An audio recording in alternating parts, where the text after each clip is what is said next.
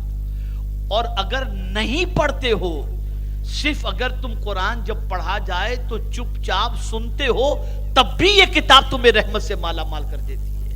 کیا قرآن مقدس کی یہ آیے کریمہ آپ کو نہیں معلوم؟ رب قدیر نے ارشاد فرمایا اذا قرئ القرآن فاستمعوا له وانصتوا لعلکم ترحمون. یہ ایسی رحمت والی کتاب ہے کہ جب یہ کتاب پڑھی جاتی ہو تو حکم ہے کہ تم چپ رہو اور اس کے بعد اس کتاب کو سنو. میرے کریم، چپ رہنے کی وجہ سے اور کتاب کے سننے کی وجہ سے ہمیں فائدہ کیا ہوگا؟ تو فرمایا گیا تم پر رحمت کی بارشیں نازل ہو جائیں گے. قرآن سننے پر بھی رحمت، پڑھنے پر بھی رحمت، دیکھنے پر بھی رحمت، زمین پر بھی رحمت، زمین کے اندر بھی رحمت، میدان محشر میں بھی رحمت. یہ ایسی رحمت والی کتاب ہے. لیکن میرے پیارے آقا صلی اللہ تعالی علیہ وسلم کے پیارے دیوانوں، بڑے افسوس کے ساتھ کہنا پڑ رہا ہے کہ ہم ہر ایک چیز سے، پتہ نہیں کون سا سیریل ٹی وی کے اندر آتا ہے، میں نے کسی کو دیکھا ایک ٹی وی کا سیریل دیکھتے ہوئے کہ کیا کر رہے ہو، ارے بولے حضرت بہت سیکھنے کو ملتا ہے۔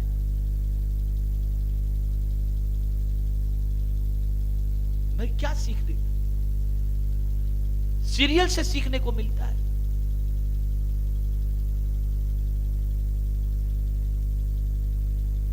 اور اس سے جب یہ پوچھا گیا کہ قرآن کس لیے ہے، ذات رسالت معاذ صلی اللہ علیہ وسلم کس لیے ہیں، اور ان کی تعلیمات کس لیے ہے، تو کوئی جواب نہیں،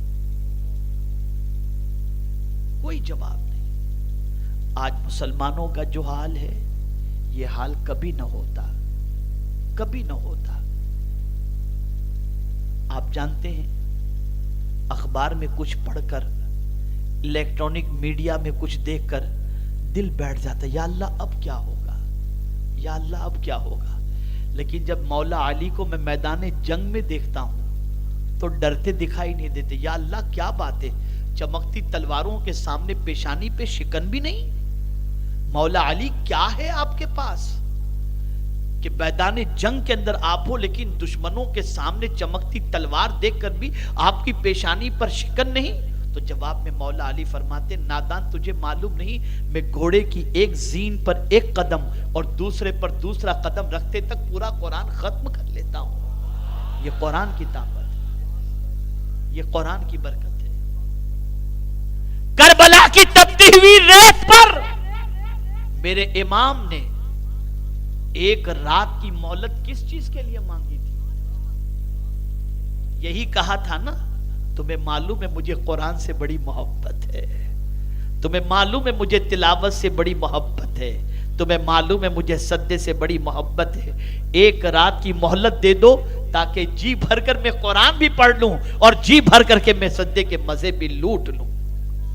آپ ذرا سوچو، آپ ذرا اپنی زندگی میں آزما کر کے دیکھو، آپ زندگی کے اندر تجربہ کر کے دیکھو،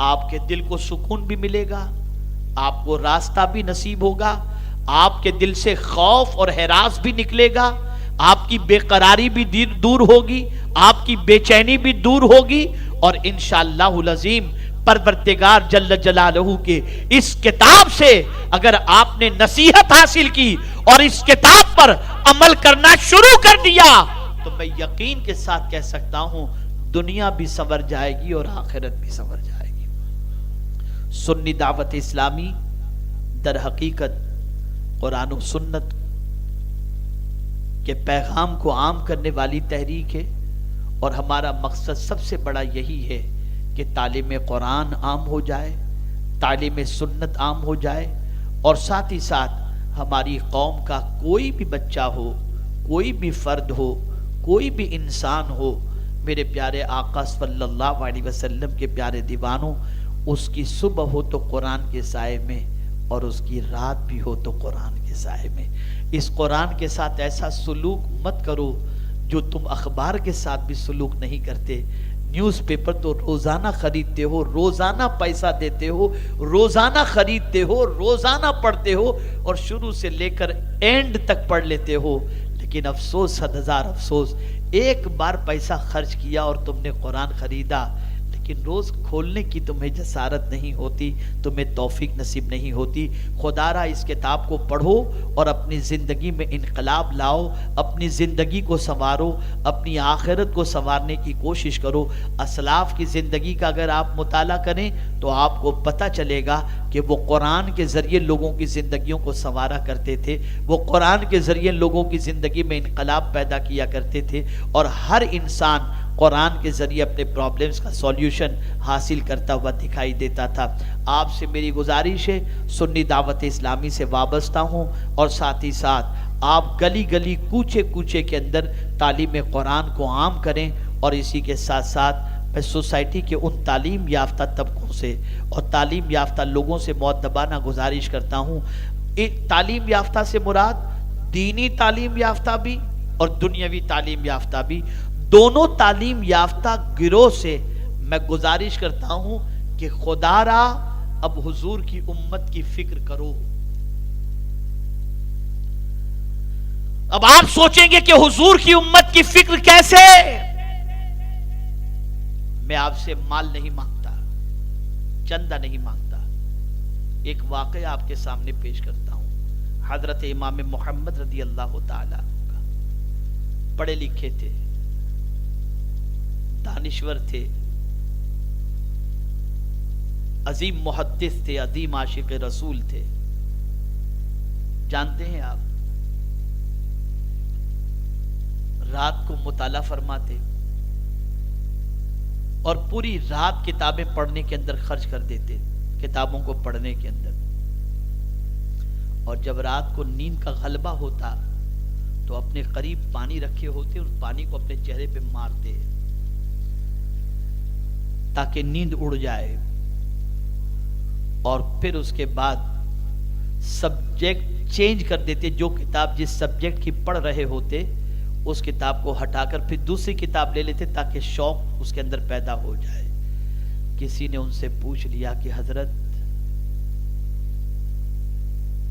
اس طرح سے رات کو جاگ کر کے اپنی صحت کو خراب کرنا یہ مناسب نہیں ہے، تھوڑا سا آرام بھی کر لیا کریں. اب حضور کی امت کی فکر دیکھیں. ارشاد فرماتے ہیں آقائے کریم صلی اللہ علیہ وسلم کی امت تو ہم پر بھروسہ کر کے سو رہی ہے، اگر ہم بھی سو گئے تو امت کو راستہ دکھائے گا کون؟ کون دکھائے گا؟ تب دنیا کے اندر مسلمان پڑھے لکھے تیار ہونے شروع ہوئے. میں دنیا کے ان تعلیم یافتہ لوگوں سے سوال کرنا چاہتا ہوں جن کے پاس دنیاوی ایجوکیشن ہے، کیا آپ نے کبھی اپنے اندر یہ ذمہ داری محسوس کی کہ آپ کی سوسائٹی اور محلے میں رہنے والے کتنے ان پڑھ ہیں، کتنے گنوار ہیں؟ ان کو پڑھانے کے لیے اور ان کو جہالت سے نکالنے کے لیے آپ نے کون سی قربانی دی ہے؟ کیا آپ ہفتے کے 2 گھنٹے نہیں دے سکتے؟ آج آپ شاید الیکٹرانک میڈیا پر نہ دیکھتے ہوں، اور دیکھتے ہوں گے تو توجہ نہیں دیتے ہوں گے. آپ ذرا دیکھیے، ہر نیوز کے بعد جب کبھی کوئی ایڈ آتی ہے تو دیہاتوں کی ایڈ آتی ہے جہاں پر 40 اور 50 سال کے مرد و عورت کے لیے دیہاتوں میں تعلیم کا انتظام کیا گیا ہے، اور وہ بوڑھے بوڑھیاں اور وہ عورتیں اور مرد اپنے اپنے اعتبار سے دیہات کے اندر درخت کے نیچے بیٹھ کر کے علم حاصل کر رہے ہیں. آج قومیں اپنا سرمایہ تعلیم کے پیچھے خرچ کر کے یہ منصوبہ بنا چکی ہیں کہ ہماری قوم کے اندر کوئی ان پڑھ نہ رہ جائے. لیکن آج ہماری قوم کا مسلمان الا ماشاءاللہ اتنا بے غیرت ہو چکا ہے کہ کسی کو اے پڑھانا ہو یا کسی کو الف پڑھانا ہو، جب تک کہ تم جیب خالی نہیں کرو گے تب تک کہ ہم کچھ پڑھانے کے لیے تیار نہیں. تو میں آپ سے پوچھنا چاہتا ہوں، یہ قوم پھر کیسی رہے گی؟ کیسی رہے گی آپ مجھے بتاؤ. ہر محلے کے اندر جس طریقے سے مساجد کے اندر مکاتب چلتے ہیں اور ہمارے علماء اپنے اعتبار سے پڑھاتے ہیں، ایسے ہی ہر محلے کے اندر دنیاوی تعلیم کے سلسلے میں ہر بچہ، ہر پڑھا لکھا اللہ کی رضا کے لیے ہفتے میں 2 گھنٹے دے، اور اس محلے کے 30 آدمیوں کو، چاہے وہ کسی عمر کے ہوں، اگر انہیں ABCD بھی سکھا دیتا ہے، انہیں انگلش پڑھنا بھی سکھا دیتا ہے، اگر انہیں تھوڑا بہت لکھنا پڑھنا بھی سکھا دیتا ہے، اللہ عز و جل کی بارگاہ کے اندر اس کی یہ خدمت رائے گاہ نہیں جائے گی. اس لیے کہ یاد رکھو، اگر رسول اعظم صلی اللہ علیہ وسلم کی خوشی تم تلاش کرنا چاہتے ہو تو علم کی خیرات لوگوں کو بانٹو، میرے مصطفیٰ اس سے راضی ہو جائیں گے.